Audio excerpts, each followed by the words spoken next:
O Senhor esteja convosco. Ele está no meio de nós. Proclamação do Evangelho de Jesus Cristo segundo Marcos. Glória a vós, Senhor.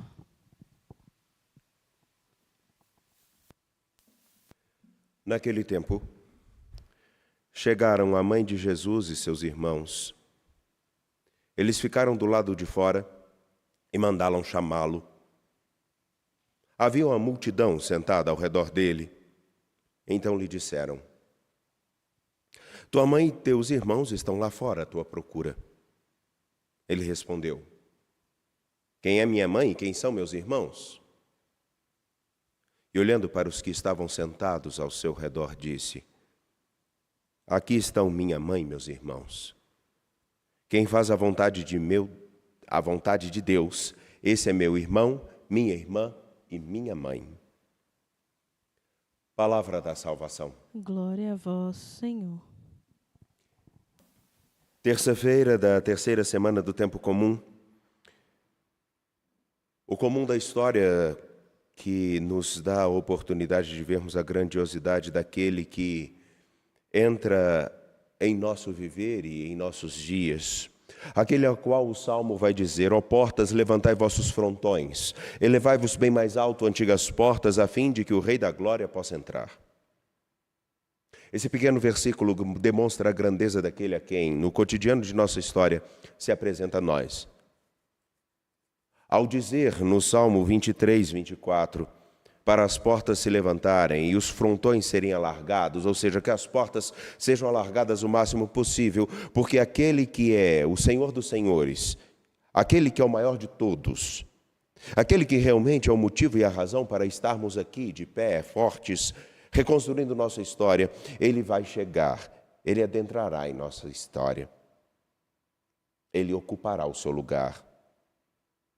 Jerusalém precisava de ter portas bem alargadas para receber aquele que é a razão do seu existir. E Jerusalém não é simplesmente a cidade, a Jerusalém é um povo, uma gente. Por isso que quando nós cantamos este salmo parece que ele está completamente desconexo, mas a sua grandeza é demonstrada naquilo que vemos no segundo livro de Samuel, no capítulo 6, versículos 12 até o 19, ainda que com alguns recortes.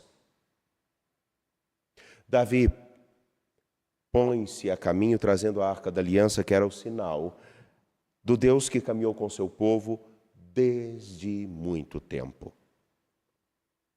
Se ao atravessar o Mar Vermelho, se durante o período do deserto, eles tiveram traços daquilo que significava a grandeza desse que resolveu caminhar com eles, agora, com a Arca da Aliança, eles têm algo que precisa relembrar sempre.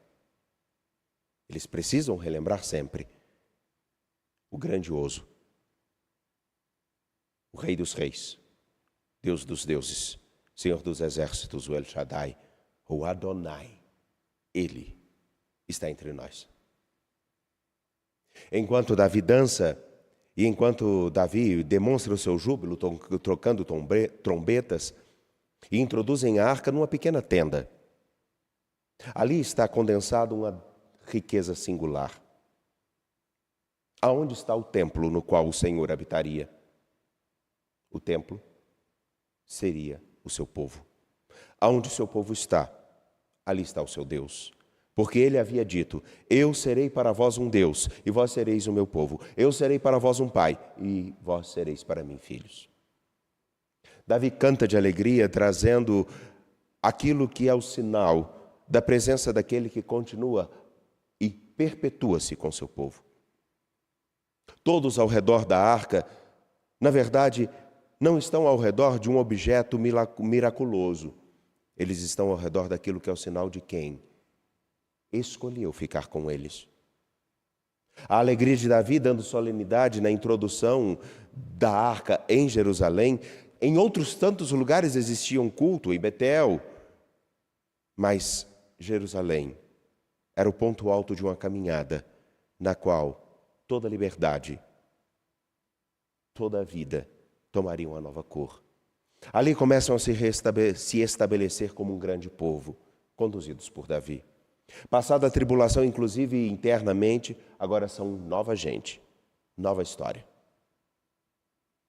É exatamente por isso que, quando vemos que o Senhor, sendo conduzido como sinal, com o sinal da arca, para o meio do seu povo, em Jerusalém, vemos que ao fim desta caminhada são distribuídos bolos, pães, tortas. Sinceramente, agora não me importa de que eram feitos cada um desses itens. O que me importa é um fato. Agora o povo não recebe mais o pão ázimo, recebe o pão de formo, o bolo das tâmaras e a torta de uvas cultivadas no seu terreno. Celebram a liberdade de poder olhar para o seu Deus com tranquilidade, cultuá-lo, são livres. Eles têm aonde se estabelecer, não são mais errantes. Têm dignidade, não há escravos entre eles. Todos são livres. E o sinal da liberdade é justamente o Senhor, seu Deus, que não só os alimenta, mas dele os cuida. Davi cumpre aqui um papel fundamental. Não somente de louvar ao Senhor nosso Deus, mas de ser exatamente o sinal da ponte que cada ser humano precisa ser como rei, como batizado, até o Senhor nosso Deus. Davi, vestido com a roupa dos sacerdotes, exemplifica exatamente aquilo que é a sua missão: oferecer-se para que o povo viva. Deixar com que a palavra ecoe em sua boca, para que ela fecunde o coração do seu povo. E óbvio, como rei, responsável por fazer com que os sinais destes alimentos sejam concretizados cada dia mais como rei. Porque qual é a vontade do Senhor nosso Deus, senão de que esse povo realmente tenha plenitude? Portanto, hoje o que nós cantamos nesse salmo não foi simplesmente dizer: dizei-nos quem é este Rei da Glória, e afirmamos: é o Senhor, o valoroso, o grandioso. Não simplesmente lembramos o momento no qual o povo de Deus pode trazer a Arca da Aliança e estabelecê-la em Jerusalém, no lugar ou na tendência daquilo que será o templo construído por Salomão. Não. É necessário hoje que nós recobremos o seguinte: se Jerusalém precisava ter as portas alargadas e os frontões elevados para que o Senhor pudesse entrar, não ignoremos o fato. Não adianta alargar as portas de uma cidade ou elevar os frontões da porta de qualquer lugar, ampliar as portas, se os corações desse mesmo povo se distanciarem do Senhor, seu Deus. E como isso acontece? Somos capazes de construir objetos miraculosos, somos bem capazes de fazermos templos lindíssimos, e isso não é desprezível, pelo contrário, precisamos sim de nossos templos. Precisamos sim ter os referenciais e aqueles sinais que nos lembram da grandeza do Senhor nosso Deus conosco. Entretanto, eles não substituem o fundamental, aquele a quem eles representam. E me perdoem, não há nada mais triste do que quando você entra em um determinado lugar onde as pessoas, literalmente, demonstram, evidenciam que aquele lugar não tem importância nenhuma, porque ele não é reverenciado como um lugar onde habita Deus. E isso porque, antes de tudo, eles já perderam também a referência de que cada pessoa também é templo de Deus. Eles não se reconhecem mais como parte do povo de Deus. É triste e lamentável que nós tenhamos lugares, circunstâncias, onde a alegria de louvar ao Senhor nosso Deus não tem nem mesmo espaço. Na verdade, nem mesmo a obrigatoriedade, pelo mero cumprimento do dever ou do preceito, leva as pessoas a, pelo menos, reverenciarem um lugar. E o mais espantoso, geralmente isso já vem acompanhado, ou melhor, antecedido da falta de reverência por cada pessoa. Já tive oportunidades de entrar em lugares para celebrar, ainda como seminarista ou ainda como padre, e que literalmente me parecia que as pessoas nem mesmo acreditavam no que estavam fazendo.